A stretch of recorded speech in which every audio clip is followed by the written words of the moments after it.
Hello viewers, আসসালামু আলাইকুম। আজকের এপিসোডে আপনাদের জন্য আমি নিয়ে এসেছি চট্টগ্রামের ঐতিহ্যবাহী সৈপাকন পিঠা। এই পিঠা দেখতে যেমন সুন্দর, খেতেও অনেক মজার হয়। তো রান্নার মূল পর্বে চলে যাওয়া যাক। এখানে আমি চুলা একটা হাঁড়ি বসিয়ে দিয়েছি। এর মধ্যে মেজারমেন্ট কাপে 3 কাপ আমি পানি দিয়েছি, স্বাদ মতো লবণ, হাফ চামচ হলুদ গুঁড়া, না দিলেও অসুবিধা নেই, এটা সম্পূর্ণ অপশনাল। দিয়ে দিচ্ছে 1 চামচ ঘি। এবার পানি ফুটে উঠলে দিয়ে দেব চালের গুঁড়া 2 বাটি, 1 বাটি আটা, হাফ বাটি চিনি। আটা আর চালের গুঁড়া একসাথে মিক্স করে নেড়ে চেড়ে দিচ্ছি একটা ডো তৈরি করার জন্য। দেখুন কতটা পারফেক্ট হয়। এই অবস্থায় চুলার আঁচ কমিয়ে দিতে হবে।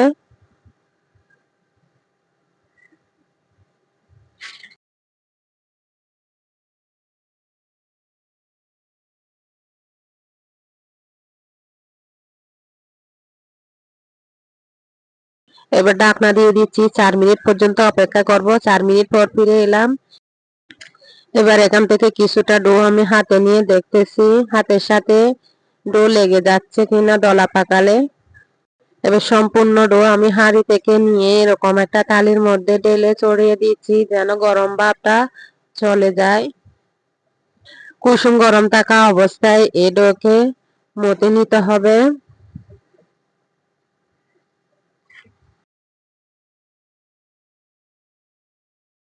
বের হয়ে গেল আমার চৈপাকন পিঠার সম্পূর্ণ ডো। এবার এখান থেকে আমি 4 ভাগ করে 1 ভাগ আমি এখান থেকে নিয়ে নিব।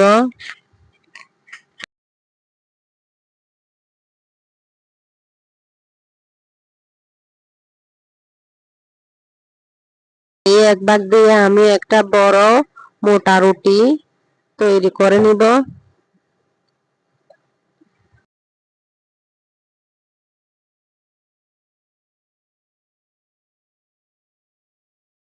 তৈরি হয়ে গেল একটা রুটি। এই রুটির পাশের সাইজ কিন্তু এরকম মোটা হতে হবে। নিয়মিত আমরা যে রুটি খাই সেই রুটির চেয়ে একটু মোটা হতে হবে। এরকম একটা স্কেল দিয়ে আমি এই রুটিটাকে মাঝখান দিয়ে কেটে নিচ্ছি। আপনারা চাইলে বিভিন্ন রকম পিঠা কাটার সাজ থাকে, ওরকম সাজ দিয়েও কেটে নিতে পারেন।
নাস্তা আমি কেটে নিয়েছি।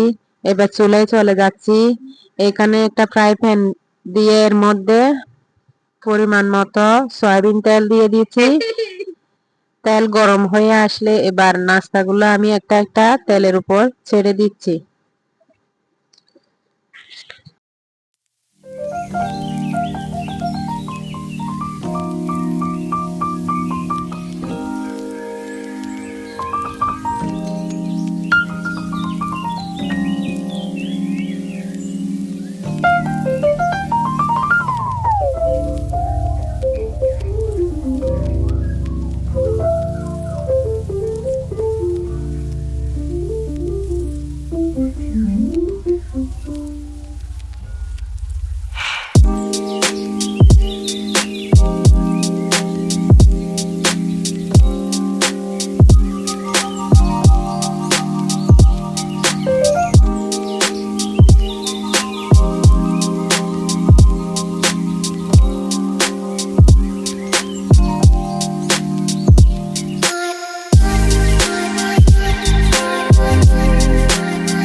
তৈরি হয়ে গেল আমার চট্টগ্রামের ঐতিহ্যবাহী চইপাকন পিঠা।